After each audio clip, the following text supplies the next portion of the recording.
안녕하세요 여러분. 오늘은 감각적 자극에 대한 과민성에 대해 이야기해 보려고 합니다.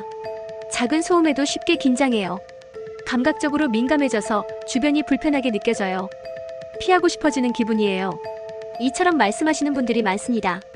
주변의 작은 자극에도 과민 반응을 보이는 것은 정말로 힘든 경험이죠.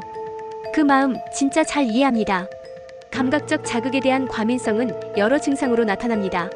소음, 빛, 촉각 같은 감각적 자극에 민감하게 반응하게 되고 작은 소음에도 쉽게 긴장하거나 불편함을 느끼게 됩니다. 특정 자극에 대해 과도하게 반응하는 경우가 많고 이러한 과민성 때문에 일상적인 환경에서도 감각적 과부하를 겪게 됩니다. 이러한 증상은 육체적으로 두통과 불편감, 만성 피로를 증가시키고 심리적으로는 불안감과 스트레스를 호소하게 만듭니다. 사회적으로는 대인관계에서의 접근 회피와 고립감을 느끼는 경우도 많습니다. 이런 문제를 진단하기 위해서는 감각적 처리 능력을 평가하는 심리검사를 실시하고 행동 관찰과 정서적 반응 분석을 통해 상황을 평가해야 합니다. 그렇다면 이런 어려움을 어떻게 극복할 수 있을까요? 전문가들은 여러 가지 치료 방법을 추천하는데 첫 번째로 감각 처리 훈련 프로그램에 참여하는 것이 도움이 됩니다. 자극 관리 및 완화를 위한 자가 관리 기법 교육도 큰 도움이 될 수 있고 긴장을 완화하기 위한 이완 기법을 배우는 것도 중요합니다. 그렇다면 주변에 계신 할아버지나 할머니가 이 문제를 겪고 계시다면 어떻게 도와줄 수 있을까요? 요즘 할아버지께서 작은 소음에도 쉽게 긴장해 라고 하실 때 정말 마음이 아프고 걱정됩니다. 그런 감정은 쉽게 납득할 수 있습니다.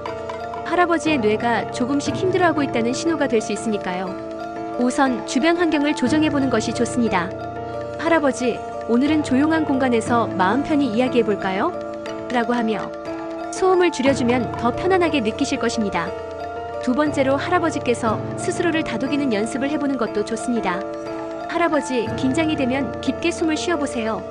라고 하면서 스트레스를 줄이는 방법을 알려주는 것입니다. 이렇게 하면서 할아버지의 감정을 안정시키고 점점 우아하고 편안한 공간을 만들어주면 좋겠어요. 세 번째로는 할아버지와 함께 명상이나 요가 같은 이완 기법을 시도해보면 좋습니다. 할아버지, 잠깐 시간을 내서 함께 심호흡을 해볼까요? 라고 제안하며 함께하는 시간을 가지면 서로의 유대감을 높일 수 있습니다. 우리가 이렇게 함께하며 소중한 순간들을 저장하고 서로 도울 수 있다면 슬픔이나 후회는 절대 남지 않을 것입니다. 마지막으로 감각적 자극에 대한 과민성과 관련하여 자주 묻는 질문들을 몇 가지 정리해 볼게요. 첫 번째 질문은 이런 반응은 노화의 자연스러운 과정인가요? 라는 것입니다.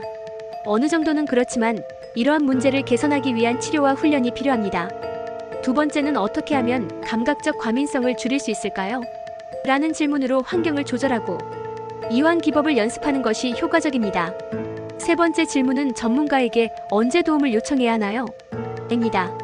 지속적으로 불편함을 느끼고 있다면 즉시 상담하는 것이 좋습니다. 네 번째는 가족은 어떻게 지원할 수 있나요?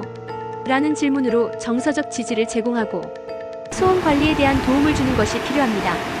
마지막으로 자가치료는 효과가 있을까요? 라는 질문에 대해선 반복적인 연습과 긍정적인 환경, 조성이 큰 변화를 가져올 수 있다고 말씀드릴 수 있습니다. 오늘은 이렇게 감각적 자극에 대한 과민성에 대해 이야기해 보았습니다. 여러분도 할아버지와 할머니와 함께 소중한 기억을 잘 만들어 나가시길 바랍니다. 감사합니다. 다음에 또 만나요.